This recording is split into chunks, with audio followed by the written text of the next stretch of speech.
तो जय हिंद दोस्तों, आपका फिर से स्वागत है आपके चैनल पे। तो ये वीडियो में आज हम देखेंगे HTML में IMG टैग क्या होता है, जिसे हम इमेज टैग भी बोलते हैं। उसका यूज़ क्या है, हम वो कैसा यूज़ कर सकते हैं, वो सब देखेंगे। तो चलो देखते हैं। इसके लिए मैं हमारे फोल्डर में आ जाऊँगा, जो कि HTML है। फोल्डर में आने के बाद फोल्डर को मैं VS कोड के साथ खोल दूँगा। तो इससे क्या होगा, हमारा फोल्डर VS कोड के साथ खुल जाएगा। तो हम इसके अंदर एक फाइल बनाएंगे img.html बोलकर। आप कुछ फाइल का नाम कुछ भी दे सकते हो। मैं इमेज टैग के बारे में बता रहा हूँ, इसलिए यहाँ पे आपको इमेज यहाँ img ले रहा हूँ। ये वाली फाइल का नाम सिंपल HTML लिख दूंगा, लेकिन जो ये एक्सटेंशन है आपको वो रखना है .html, आप दूसरा नहीं लिख सकते हैं। तो सिंपल ये क्रिएट करने के बाद हम वो वाली फाइल में आ जाएंगे। फाइल में आने के बाद हमारा जो बेसिक कोड रहता है HTML का, वो यहाँ पे लिख दूंगा। ये आप मैं डायरेक्ट VS कोड की मदद से कर रहा हूँ, इसलिए यहाँ शौक नहीं होना कि तो हर कोड में लगता है, इसलिए मैं यहाँ पे डायरेक्ट कर ले रहा हूँ। तो सिंपल ये होने के बाद अब जो हमारा इमेज टैग रहता है, अब जो भी HTML के अंदर इमेज टैग रहता है वो हम सिर्फ ओपन कर सकते हैं, वो क्लोज नहीं कर सकते। इमेज टैग को वहाँ पे क्लोजिंग टैग नहीं है, कौन सा भी जो भी हमें ऑपरेशन परफॉर्म करना है पूरा यहाँ ओपनिंग टैग में करना है। कैसे, तो चलो देखते हैं। तो इसके लिए हम सिंपल यहाँ पे एक ओपनिंग टैग में IMG बोल के लिख देंगे। ये वाला हमारा इमेज टैग है HTML में।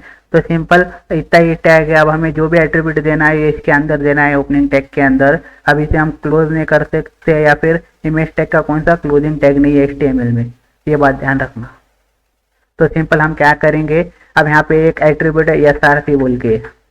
अब ये बहुत मेन इंपॉर्टेंट एट्रीब्यूट है इमेज टैग का, क्योंकि जो भी हमारी इमेज आएंगी इसकी मदद से चाहिए। इससे क्या होता है, हम जैसे ही SRC लिख के यहाँ इक्वल टू और डबल कोटेशन लिखेंगे, तो इसमें हमें हमारी जो भी इमेज का पाथ रहता है, हमारे कंप्यूटर में हमारी इमेज जहाँ पे भी रहती है उसका जो पाथ रहता है, तो यहाँ पे हम लाके डाल देंगे। तो उससे क्या होंगी, हमारी जो भी इमेज रहेंगी वो हमें वेब पेज पे दिखेंगे। तो चलो कैसे देखते हैं।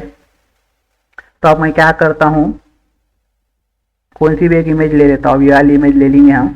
इसे कॉपी कर लेता हूँ और मैं वो उस वाले फोल्डर में यहाँ पेस्ट कर देता हूँ। अब इससे क्या होगा, मुझे पूरे झंझट करने की जरूरत नहीं पड़ेगी कि डेस्कटॉप पे, फिर सी ड्राइव में, सी ड्राइव से डेस्कटॉप पे, या फिर ये फोल्डर में, वैसे कुछ झंझट करने की जरूरत नहीं पड़ेगी।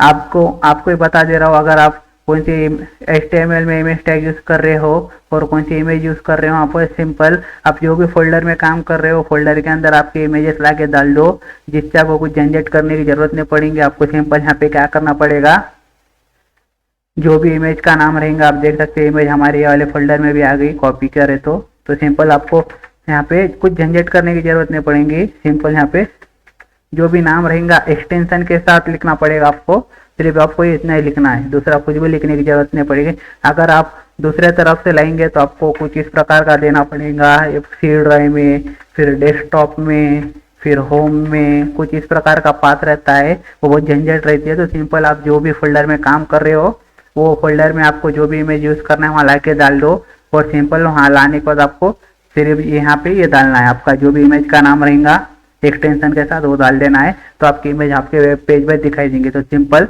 मैं पहले से कट कर देता हूँ, सिंपल सेव करता हूँ और आपको यहाँ पे रन करके दिखाता हूँ। तो आप देख सकते हैं यहाँ कुछ भी नहीं आए। अब मैं सिंपल यहाँ पे इमेज लिख देता हूँ और यहाँ पे सेव कर लेता हूँ। तो आप देख सकते हैं यहाँ पे इमेज आ चुकी है।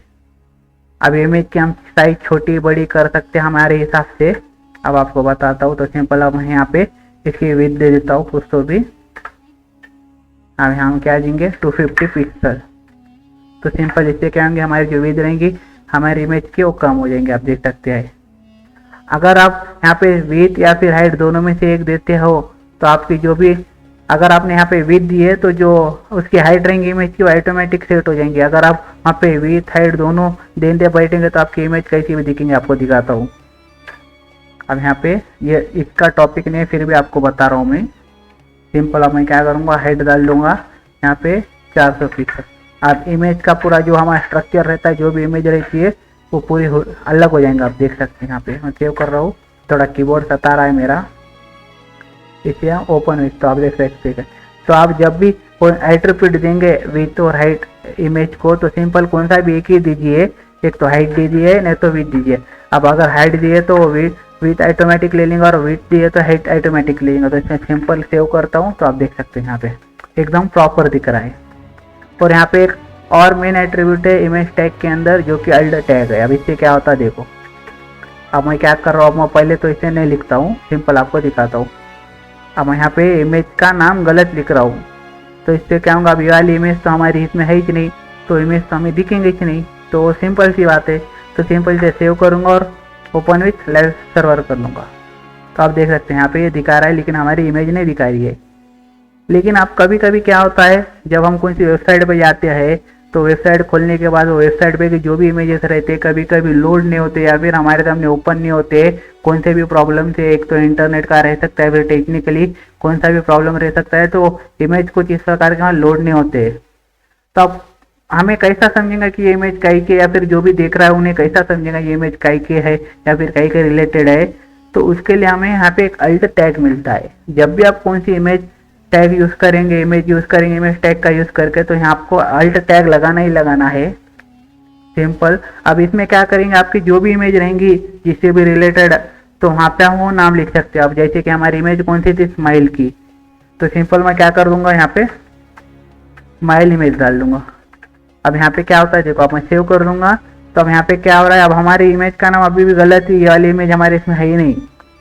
मैं आपको सिर्फ दिखाने के लिए बता रहा हूँ। तो सिंपल मैं यहाँ ओपन विथ लाइव सर्वर कर लूँगा, तो आप देख सकते हमारी इमेज तो नहीं दिखाई दे रही है, लेकिन वो इमेज के अंदर हमने जो अल्ट टैग लगाया था, वो टैग की मदद से हमें यहाँ बात समझ में आ रहा है कि वो इमेज कौन कैसे रिलेटेड थी। जैसे कि हमने यहाँ लिखे स्माइल इमेज, तो इस प्रकार हम वहाँ पे अल्ट टैग का यूज़ कर सकते हैं। अब कभी कभी होता है कौन सी इमेज वहाँ पे लोड नहीं होती है, प्रॉपर बड़ी रहती है, तो या फिर कौन सा प्रॉब्लम आता है इसके लिए वो लोड नहीं होती है। तो जब भी कोई इमेज लोड नहीं होती है प्रॉपर, तो हमें वहाँ पे अल्ट टैग का यूज़ करके हम कुछ इस प्रकार का टेक्स्ट दिखा सकते हैं, जिससे कि वो देखने वाले को समझ में आए कि वो इमेज कौन सी है या फिर कैसे रिलेटेड है।